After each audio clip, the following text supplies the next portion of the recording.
Bismillahirrahmanirrahim. Baiklah, ini adalah bahagian terakhir dalam slide kita pada hari ini, iaitu kejayaan operasi pendaratan tentera bersekutu.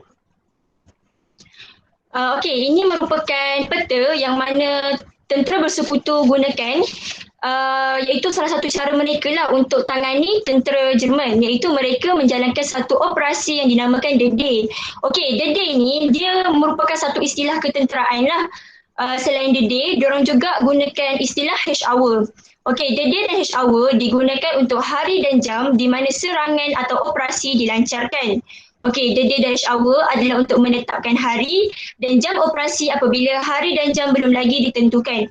Okey, maksud ayat saya kat sini ialah The Day dan H-Hour ni benda tu memang sangat-sangat sulit lah. Jadi kalau dia orang nak tukar tarikh, dia orang nak tukar masa ataupun apa-apa sahaja melibatkan dia orang punya operasi ni, hanya sesama dia orang je yang tahu. So orang lain memang takkan tahu. Jadi melalui kombinasi nombor tambah atau tolak, terhasillah ini, iaitu H tolak 3 bermaksud 3 jam sebelum H-Hour dan D tambah 3 bermakna 3 hari selepas D-Day.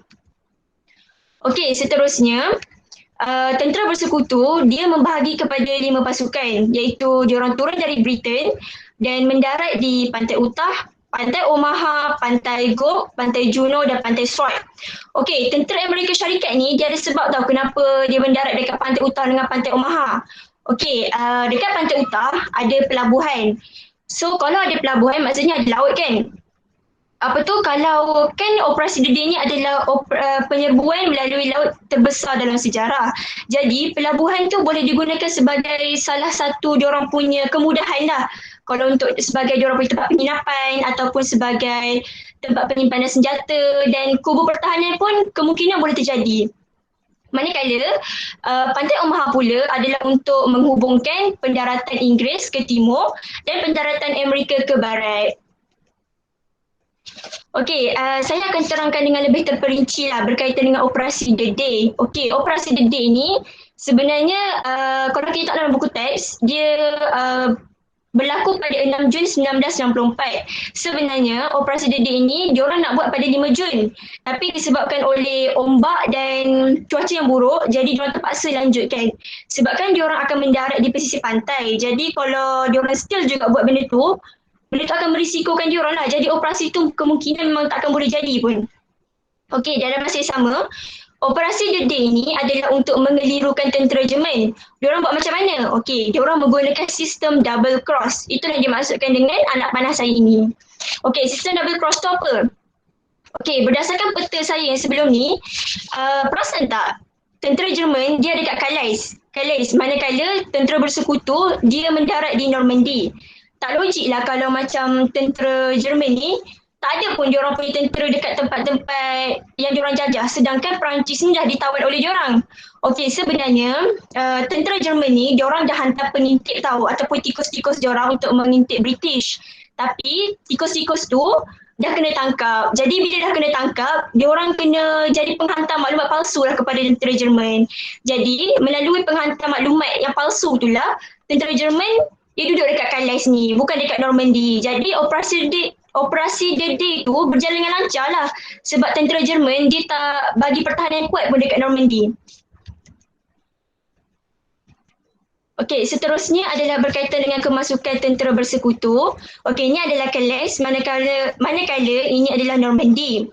Okey, kan tentera Jerman kan ada kat sini dan tentera bersekutu diorang turun dekat sini. Okey, tentera bersekutu ni diorang gunakan peluang ni untuk serang Jerman tau. Okey, diorang minta tentera Rusia menyerang dari arah timur, manakala tentera bersekutu diserang dari arah barat. So, kan sebabkan tentera Jerman dia bagi pertahanan kuat dekat Calais, so dia punya negara tu macam pertahanan dia tak berapa nak kuat sangat lah. Jadi bila tentera bersekutu dengan tentera Rusia ni diserang secara serentak, peluang untuk tentera Jerman menang ni memang sangat-sangat tipis.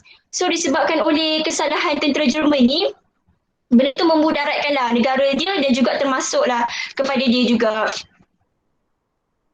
Okey, ini adalah berkaitan dengan kematian Hitler. Okey, Hitler ni ialah pemimpin Jerman pada ketika itu. Ada dua pendapat mengatakan berkaitan dengan kematian dia. Yang pertama, dia menembak diri dengan pistol di kepala, manakala pendapat yang kedua mengatakan dia meminum racun. Okey, Hitler ni dia meninggal pada 30 April 1945. Dia meninggal bersama isterinya iaitu Eva Braun. Setelah kematian Hitler ni, Jerman dia terpaksalah menandatangani perjanjian menyerah kalah. Jadi setelah perjanjian itu ditandatangani, berakhirlah Perang Dunia Kedua di Eropah. Itu sahaja daripada kami. Ada sebarang persoalan? Saya ada satu soalan.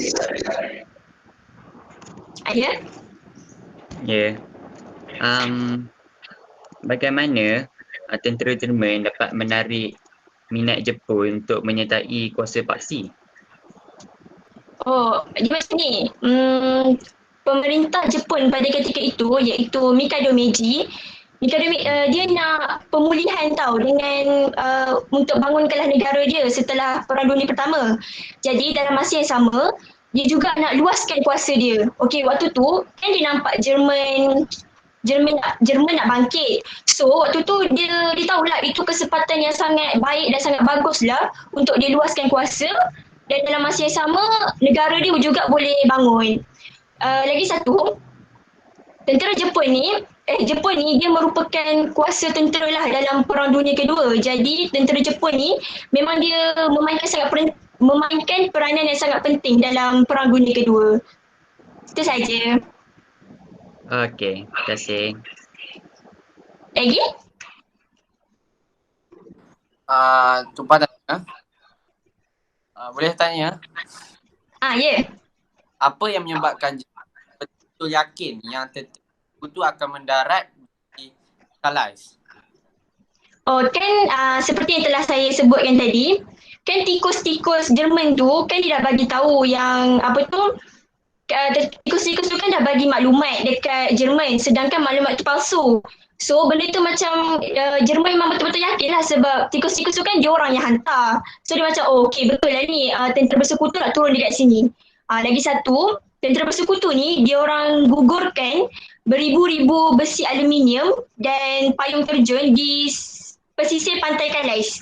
Jadi benda tu memang akan meyakinkan lagi lah tentera Jerman. So macam tentera Jerman tak akan syak wasangka tentang pendaratan tentera bersekutu.